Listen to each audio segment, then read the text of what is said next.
Choose Your Legends 5's heroes will be revealed sometime this week, so I'm writing the script to generate some discussion before then. Hopefully I get it out in time. I made a similar video back in February, but ideally this version will be more structured. I like to think my video making skills have improved since then too. We'll start with the first place winners and work our way down. I maintain that Gatekeeper is almost certainly going to be a lance wielder, and this will be our quote-unquote base version of him.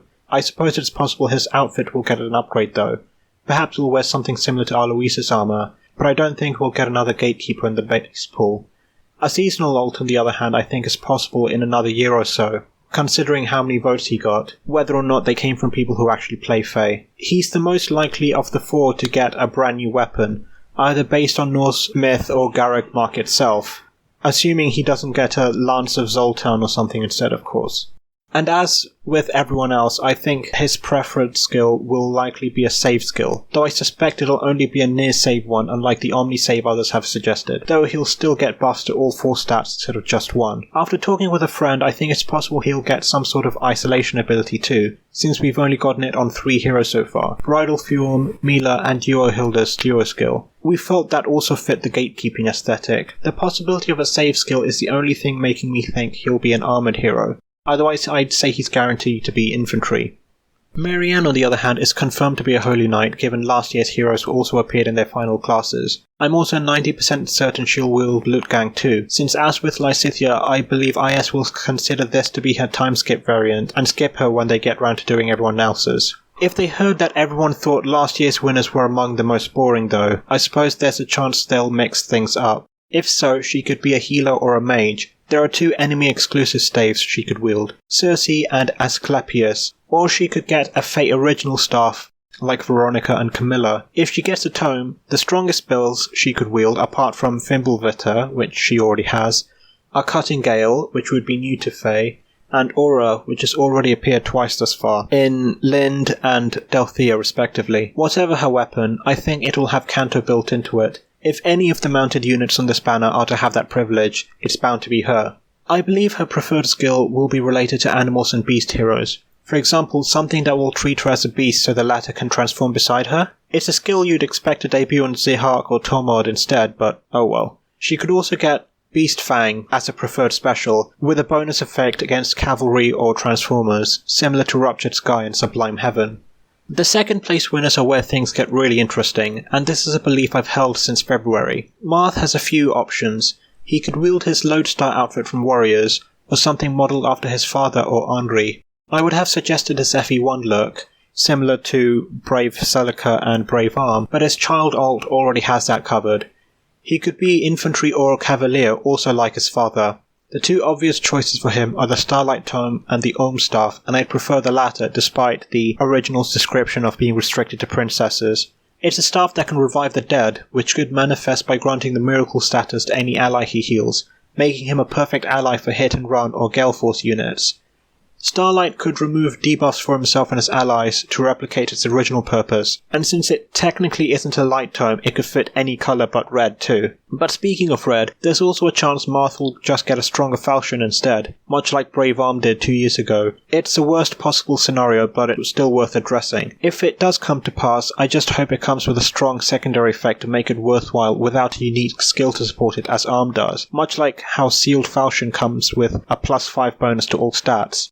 Even without a new skill, I believe he will get Fire Emblem though, as it has become synonymous with him to the point that even his child self got a canon-friendly variant of it. And finally we come on to the hero I'm personally looking forward to the most, though I also believe she'll be the weakest of the 4 because she lacks both the recency and nostalgic biases of the other 3, on top of being one of the second place winners. Eirika has already had an ult of every other movement type, so I hope she gets to be a flyer this time as an homage to her best friend Tana, though a cavalier is also possible, to reference her own promoted self and La Rochelle. She has a few interesting outfits from Cypher she could wear, but I'd like something based on Caer Pelin instead, to reference the myth from their culture about the hero Narakuya that she becomes fond of in her supports with Saleh. There are 2 sacred twins left from Magvel as well, Latona the Staff and Excalibur the Tome. Excalibur has several variants in heroes already, but this one is effective against beasts instead of flyers, which could give it its own niche, especially given the current meta. Its partner, Odulma, debuted in Heroes in 2017 with a +5 bonus to resistance instead of the standard +3. Considering Excalibur's potential status as a CYL weapon and current power creeping trends, it would be interesting if it also retained its +5 speed bonus from FE8 as well, to match Odolma. On the other hand, Latona healed everyone on the map and also removed all of their debuffs in Sacred Stones, but that obviously isn't ideal in Heroes, given strategies such as Vantage and Desperation, as well as skills like Unity that get stronger when you're debuffed. So I imagine it coming with a Gale Force effect if used to heal someone instead, which I think would be a good compromise between the original's ability to heal everyone and the typical strategies used in Heroes. For example, you could heal just the 2 allies that need HP and leave your Desperation unit unhealed, or heal 1 unit and attack for your second action, and so on. As mentioned in February, I would also like it if she wielded the Sacred Stone as a colourless tome instead, but I don't think she'd be allowed anything that extraordinary as a second place winner. Since Marth's getting Fire Emblem though, I would like it if she received a side grade to Lunar Brace, much like Halloween Robin getting Dragon Scale as a replacement for Dragon Skin. There's some precedent for this too, with young Eirika having both Lunar and Solar Braces incorporated into her weapon. But ultimately I stick by what I said, that she'll likely be the odd one out of the banner and just get a simplified version of Latona, and IS will call it a day after that, while the others will get more grandiose builds. And ultimately I believe the final heroes will be as such.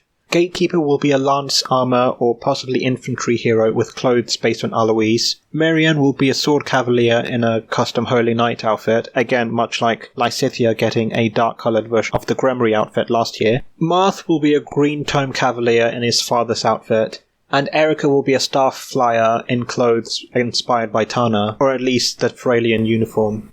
If IS wanted to be a little more creative than last year though, I could see the last 3 getting shuffled around, with Marianne as a healer, Eirika with Excalibur, and Marth getting another falchion, as much as I hate to say it. This is all excluding the possibility of more Fae original weapons as well, of course. Who knows, we even may get a coloured bow this year for one of these heroes. Perhaps a red one for Marth, so he isn't stuck with falchion again, while still giving us a hero per colour. And as for the Grand Hero battle associated with this banner, I'm hoping it'll be the Abyss Keeper, just so that Crom has a chance next year. He already has an uphill battle versus Byleth and Yuri, as well as Felix and anyone else who has an Summerall but not an original, so we really don't need another meme vote kicking him out yet again. Anyway, that's my quick rundown of what we could see come CYL. What do you think? Please let me know in the comments below. And as an aside, as much as I feel sorry for saying this since I accidentally started the trend in the first place, I don't think Eirika's getting the beacon bow.